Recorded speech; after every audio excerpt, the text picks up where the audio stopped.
Hello बच्चों, class tenth है आपकी और एक्सरसाइज है 3.3 क्वेश्चन फर्स्ट का सेकंड पार्ट, जिसमें आपका दो इक्वेशन दी गई हैं आपकी, जो एलिमिनेशन मेथड यानी कि विलोपन विधि और सब्स्टिट्यूशनल मेथड यानी कि प्रतिस्थापन विधि से भी करनी है। देखिए, ये आपकी इक्वेशन है 3x + 4y = 10, equation 1। 2x - 2y = 2, ये आपकी इक्वेशन 2 है। डन। तो इसके बाद आपको क्या करना है, हम पहले कर रहे हैं सब्स्टिट्यूशनल मेथड यानी कि प्रतिस्थापन विधि से। प्रतिस्थापन विधि से हमने क्या किया, इक्वेशन ले ली सेकंड वाली 2x - 2y = 2। इसको हमने क्या किया, 2 कॉमन ले लिया, दिख रहा है आपको तीनों में 2, तो 2 कॉमन आ गया, क्या बचा x - 1 = 1। तो ये हमारी इक्वेशन सेकंड वाली ये निकल के आ गई है अच्छी सी, ये हमारी इक्वेशन निकल के आ गई। इस इक्वेशन से हमने क्या किया, थर्ड इक्वेशन बना ली। कैसे बनाई, x को यहीं रखा, 1 + y इक्वेशन 3 बन गई। अब हम इस इक्वेशन को क्या करेंगे, इस इक्वेशन को हम इक्वेशन 1 में फिट कर देंगे। कैसे फिट किया, 3x + 4y = 10, तो 3 का 3, 1 + y + 4y = 10, 3 का 3 + 3y + 4y = 10। 3 और 4 कितना होता है, 7y = 10। ये 3 इधर आएगा, माइनस का हो जाएगा। y कितना आ गया हमारा, 1। 7y, 10 में से 3 - 7, तो y हमारा कितना आया है, 1।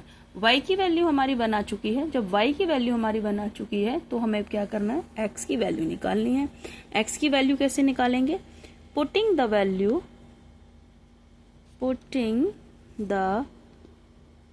Value of y in equation 3 में फिट कर देंगे हम। 3 इक्वेशन क्या आती है हमारे पास, x = 1 + y। इसमें हिंदी वाले बच्चे कैसे लिखेंगे कि समीकरण 3 में x की वैल्यू रखने पर, ठीक है।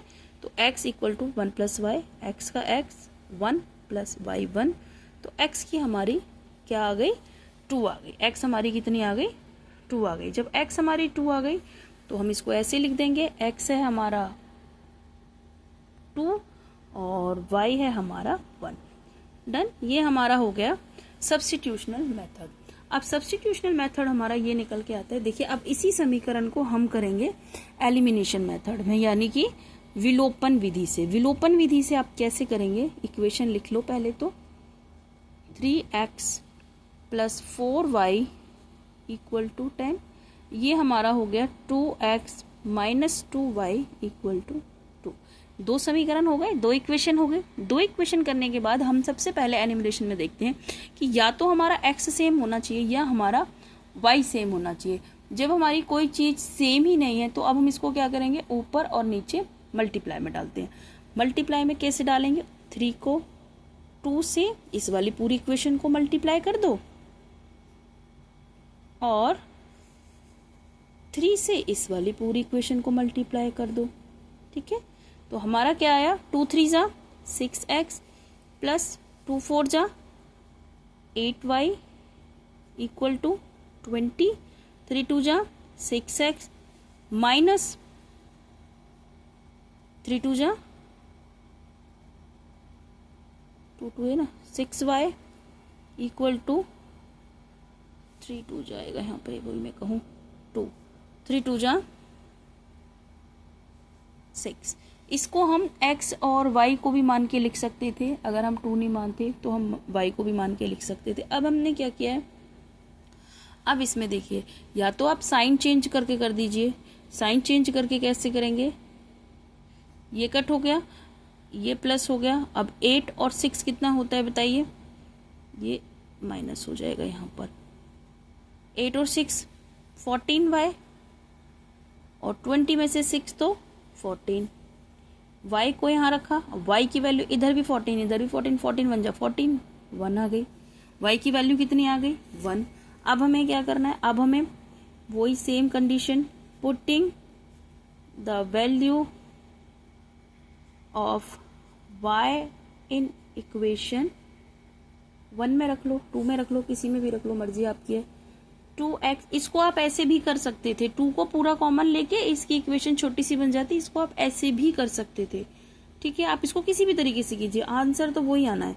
2x minus 2y equal to 2, तो 2x minus 2 into 2 then 2x, अब 2 का 2, पेन खत्म हो गया मेरा अभी, प्लस इधर प्लस हो जाएगा, x 2 2 4 अपॉन में नीचे 2, तो x कितनी आ गई हमारी 2, x हमारी कितनी आ गई 2। ये देखिए यहाँ भी x 2, यहाँ भी y1। ये था हमारा एलिमिनेशन मेथड। अगर आप इसको 2 को कॉमन लेके भी करेंगे तो भी यही आंसर आएगा। यहाँ भी हमारा x2 और y1, यहाँ भी यही था, यहाँ भी यही था, दोनों मेथड से आंसर एक ही आना है। ठीक है, चलिए बच्चों, बाय बाय।